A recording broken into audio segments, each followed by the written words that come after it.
Boa noite, tudo bem? Boa noite, professora. Tudo bem, e a senhora? Vamos conversar um pouquinho? Graças a Deus, graças a Deus.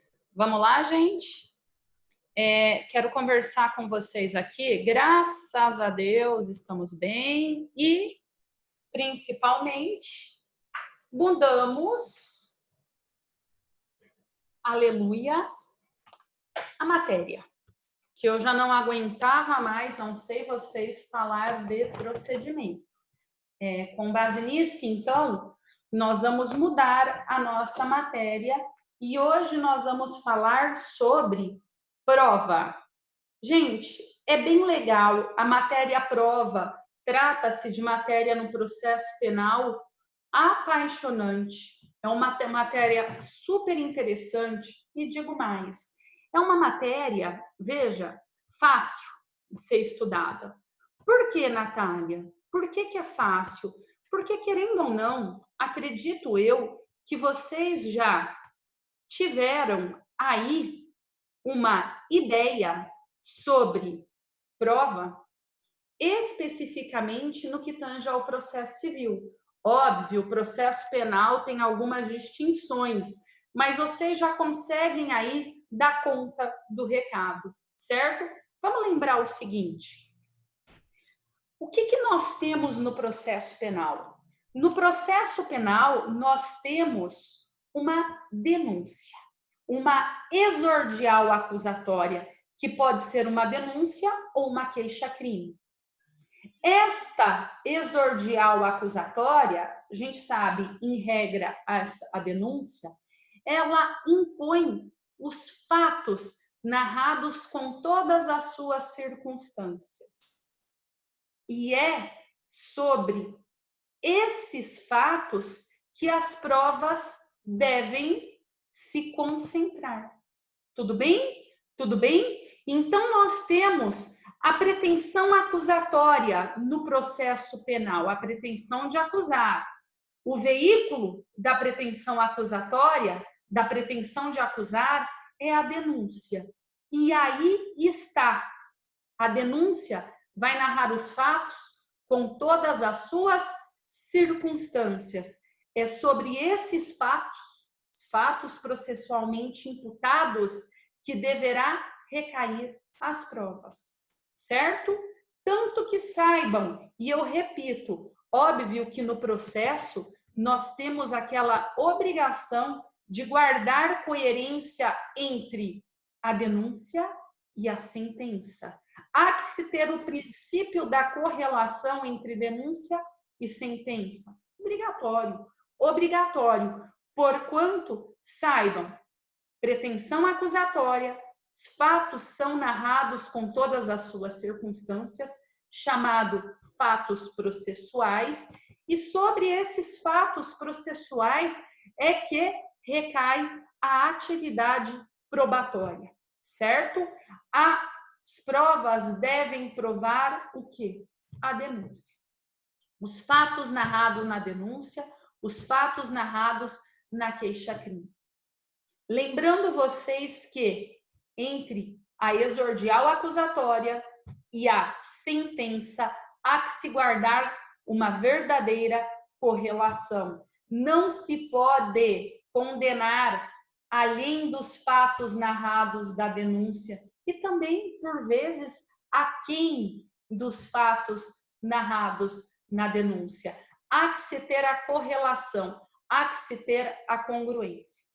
Comecei a aula falando para vocês, olha, vocês dão ponto, porque aqui nós estamos falando de uma matéria que vocês já viram no processo civil. Guarda um pouquinho de distinção. Pois bem, qual a distinção que nós temos entre provas no processo penal e provas no processo civil? Simples, simples. A distinção é que no processo penal nós lidamos com um princípio ou talvez a finalidade, depende de qual teoria aí você é adepto, né? Tem doutrina que fala que é um princípio, tem doutrina que fala que é a busca, é a finalidade maior, mas é o quê? A verdade real. No processo penal, nós não nos contentamos com a verdade formal, porque nós lidamos com direitos indisponíveis. Os direitos aqui são indisponíveis, porquanto estamos na busca da verdade real. O processo civil não. Processo civil, coisa de fresco, admite verdade formal. Tudo bem? Tudo bem? Brincadeiras à parte. Então, é este o pensamento de distinção que vocês devem ter. Verdade real, processo penal, verdade formal, processo civil. Beleza? Tudo bem? Vamos continuar aqui, então. Neste sentido, eu também quero começar a aula de uma maneira um pouquinho pontual. Vale lembrar vocês que, como consequência da verdade real, nós temos que buscar a incessante verdade real. Por óbvio que a dúvida não tem guarita no processo penal. Na dúvida, nós temos o princípio da não culpabilidade. Na dúvida, como consequência, absolve. Certo? Vale lembrar que se as provas indicam ser provável, mas não comprovou de maneira cabal e inequívoca, nós temos aqui princípio da não culpabilidade, tanto como regra de tratamento, como a pessoa deve ser tratada, como regra probatória. A verdade é real, não há espaço para dúvida. Um outro detalhe é a quem cabe a prova. O ônus probatório é de quem alega. Então, se você é processado, por quem? Pelo promotor de justiça, a prova incumbe ao Ministério Público. Você é processado, por quem? Por um querelante. A prova incumbe ao então ofendido, mas o ônus da prova é de quem alega. Artigo 156 do Código de Processo Penal. Certo? Estes são esclarecimentos preliminares para que vocês consigam se situar entre o processo civil e o processo penal. Lembrando que ele tem, sim, diversas similitudes. É muito parecido? Mas lembrem, tem essas distinções, estes pequenos detalhamentos que eu trouxe agora para vocês. Tudo bem? Toda vez, então, você já se liga. Você se liga no quê? Verdade real, verdade formal, e aí dúvida, e aí ônus da prova. Então, nós podemos continuar. Feito esses esclarecimentos preliminares, eu me sinto pronta para continuar aqui a matéria com vocês. Primeira coisa que eu quero trazer com vocês é, antes de nós conceituarmos o que é a prova, vocês têm que entender a finalidade da prova. Ó que massa! Massa está muito desatualizado, né? Ó que top! Antes de você entender o que é a prova, não. Vamos entender qual a finalidade da prova. Por quê? Vejam, você tem uma pretensão acusatória deduzida em juízo. Pá! Qual o veículo da pretensão acusatória? Denúncia. Queixa-crime. Imputação de fatos processuais devidamente circunstanciados. Então, vamos lá. Pretensão acusatória deduzida em juízo. O veículo é a denúncia. O veículo é a queixa-crime, que traz os fatos de maneira circunstanciadas. Só que aí você tem que lembrar um detalhe. Certo é que o juiz não conhece os fatos.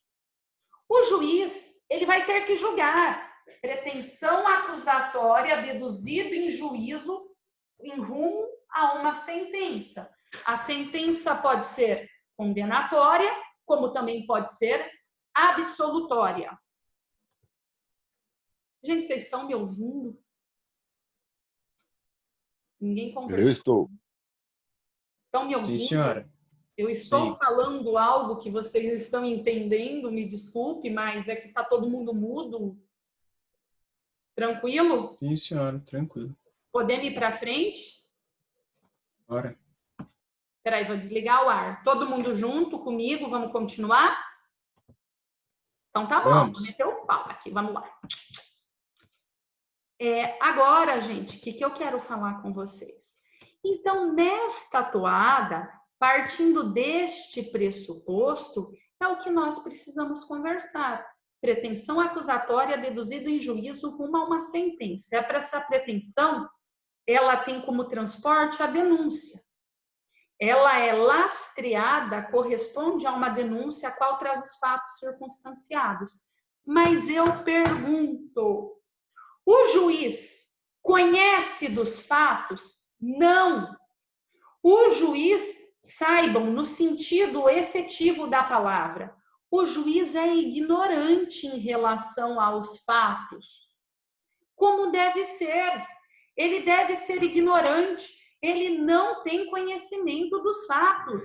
Até porque se ele tivesse, ele seria testemunha, ele seria parte, e ele não pode ser. Então, o juiz, ele é ignorante em relação aos fatos.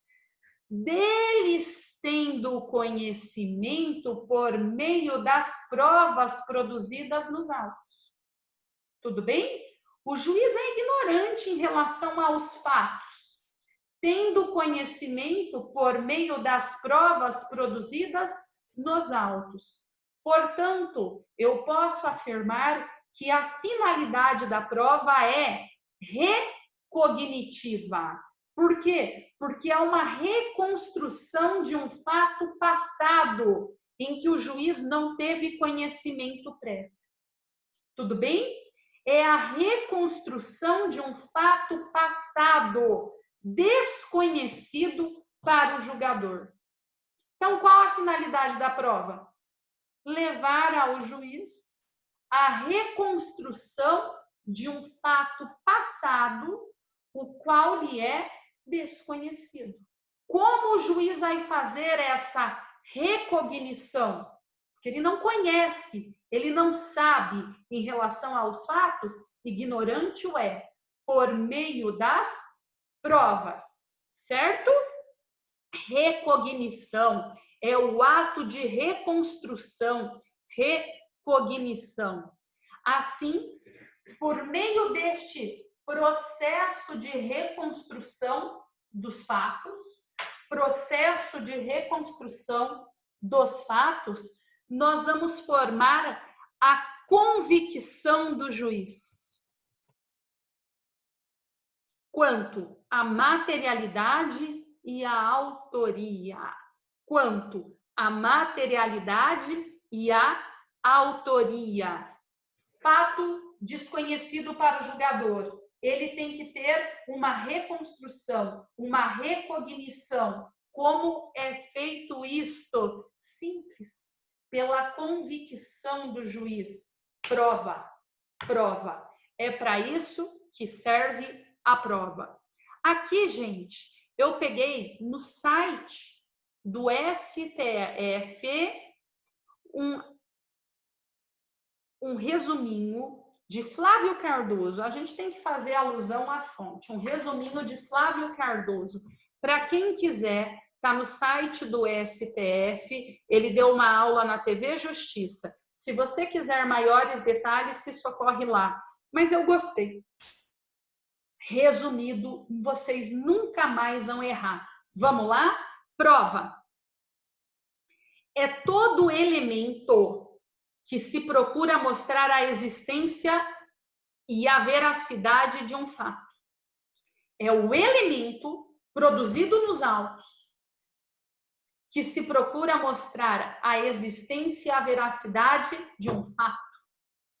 Finalidade no processo, convicção do julgador, é influenciar no convencimento, na convicção do julgador.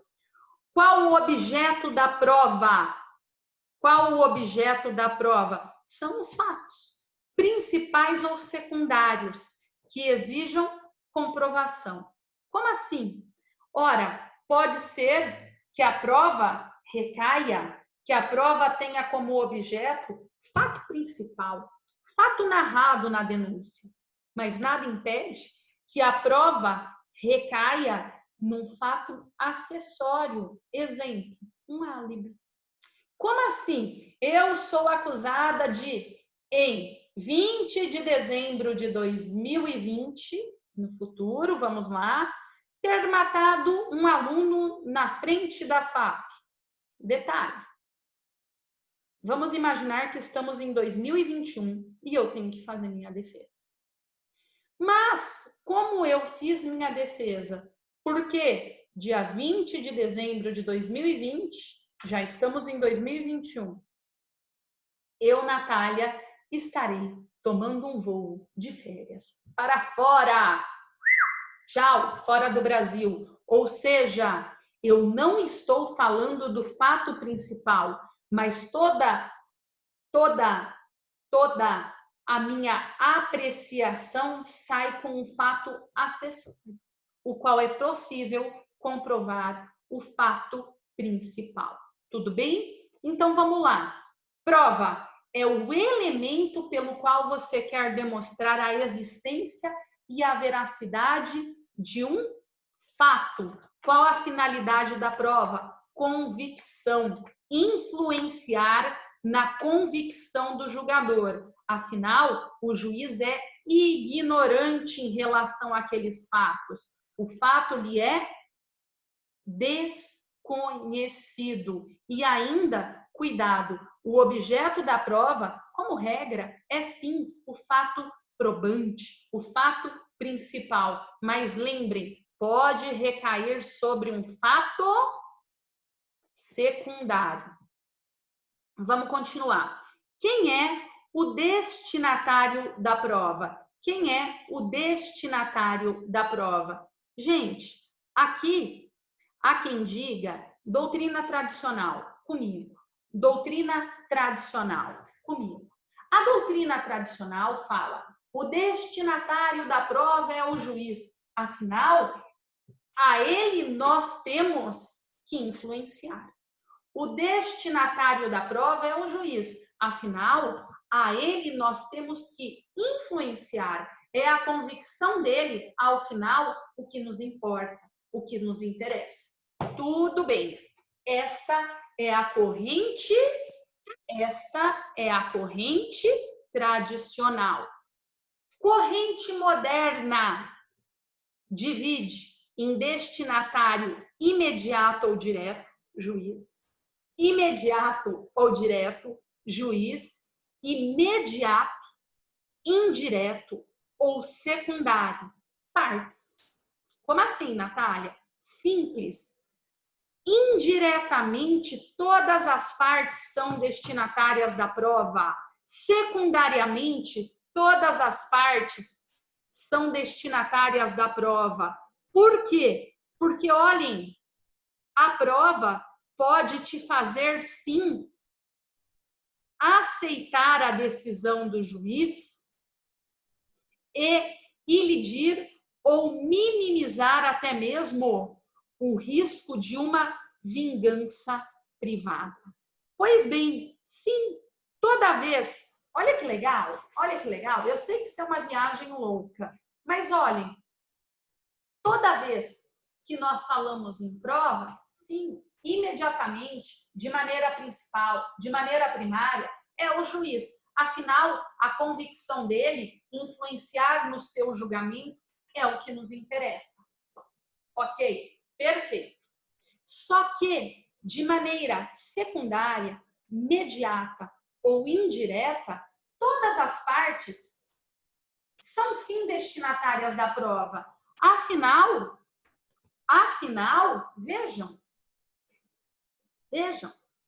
Ora, pode ser que você entenda que o Ministério Público processe alguém. E aí, ele está convencido, a vítima, o ofendido, está convencido que não foi, que foi, e minimiza até mesmo o risco de uma vingança privada e a aceitação da decisão judicial. Então, corrente moderna fala imediato e mediato. Outra coisa que eu quero falar com vocês, gente, é que se vocês lembram, agora o Tribunal de Justiça do Paraná, ele fez diversas reformas e construiu nesta última década fóruns novos, edifícios novos, tudo bem. Mas lembram, antes nós tínhamos o fórum construído na praça da cidade, do lado da catedral. Por quê? Porque nós temos, ainda hoje, um resquício, isso aqui é a título de curiosidade, de uma função persuasiva na produção probatória. Há um simbolismo num ritual sagrado, num ritual de intimidação, que reforça a ideia do binômio crime-pecado. Crime-pecado, ou seja, mistura direito e fé. Mistura direito e fé. As antigas igrejas, os antigos fóruns, perto da igreja, expressão em latim, o compromisso de dizer a verdade. Algumas vezes, alguns sistemas processuais com a mão sobre a Bíblia. Aqui, gente, nós vemos esta ingerência da religião no direito, o que é indevido. Está na hora disso ser extirpado, disso ser afastado do processo penal. E outra coisa, né? É muito engraçado. Você sentava na sala do juiz, a testemunha sentava aqui, olhava para frente, tinha o crucifixo. O senhor se compromete a dizer a verdade? Do lado da igreja, o crucifixo e o juiz com aquela roupa parecida com a de padre, mas cor preta, da Santa Inquisição. Ali nós estamos tratando dessa visão persuasiva, crime, pecado. Isso deve ser afastado, isto é atécnico, isto não nos remete ao direito como ciência. Tudo bem? Tudo bem? Então vamos lá. A prova é nada mais, nada menos do que um elemento produzido nos autos que tem a finalidade de fazer uma retrospectiva para o juiz de um fato que lhe é desconhecido. Por quê? Saibam, o juiz somente pode julgar com base nas provas produzidas nos autos. Ele não pode julgar se não tiver com fundamento em provas produzidas nos autos. Vamos lá. Regime legal das provas e sistema processual adotado. Regime legal das provas versus sistema processual adotado. Gente, aqui eu acho fenomenal vocês terem uma concepção de Jacinto Coutinho.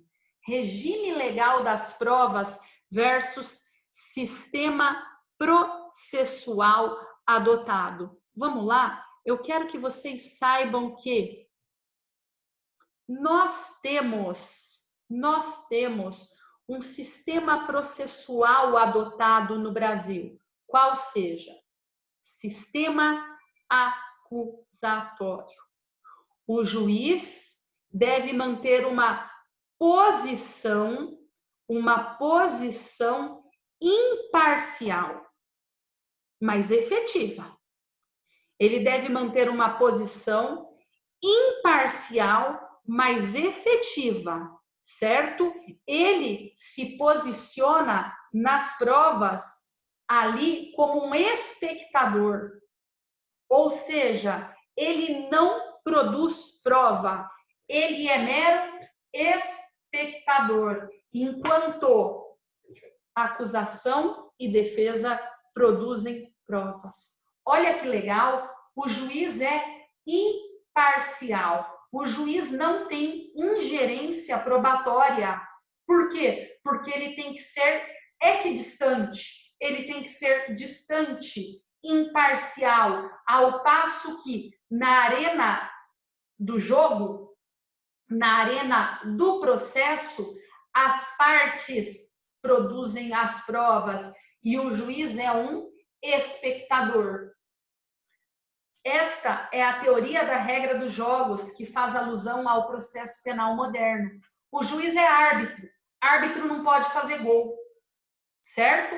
Árbitro não pode fazer gol. Natália, mas o que o juiz pode fazer? Aqui eu falo para vocês, sem medo de errar. Ele deve ser um espectador, mas também ele tem uma única função ali efetiva. Garantidor. Garantidor. Ele deve ali tomar todas as cautelas para que as provas sejam produzidas de acordo com o devido processo legal. De maneira de acordo com o processo. Tudo bem? Ele é garantidor. Se ele verificar que alguém apelou, perdeu, certo? Nós vamos ver isso com calma. Mas se a prova é ilícita, aí ele tem que agir. Tudo bem? Tudo bem? Mas saibam, ele não tem ingerência probatória. Por quê, Natália? Porque nós temos instituído pela nossa Constituição Federal nada mais, nada menos do que o sistema acusatório, em que a função de julgar, acusar e defender são autônomas e uma não influencia uma não se mistura com a outra. Porquanto o sistema acusatório, ele traz para nós uma consequência, a imparcialidade do juiz. Isso eu já sabia, mas leia-se, no que tange às provas, esta imparcialidade impõe que o juiz não tem ingerência, iniciativa probatória. O juiz tem que ficar inerte, julgando de acordo com aquilo que lhe foi trazido aos autos por acusação e por defesa, certo? Se vocês quiserem, Aury Lopes e outros doutrinadores modernos chamam isso da teoria das regras do jogo. É muito legal estudar isso, porque faz atinência mesmo a um jogo. Tudo bem? Beleza? Galerinha, então vamos lá. Agora, vou passar aqui para vocês o seguinte. Eu vou dar pause e aí a gente já volta, tá bom? Para a gente não continuar outra matéria. 1 minutinho, o endereço que vocês já têm, a gente já volta. Antes de eu sair, vocês têm alguma dúvida? Dúvida?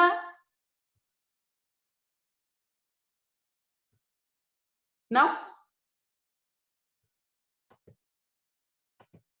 Então, beleza.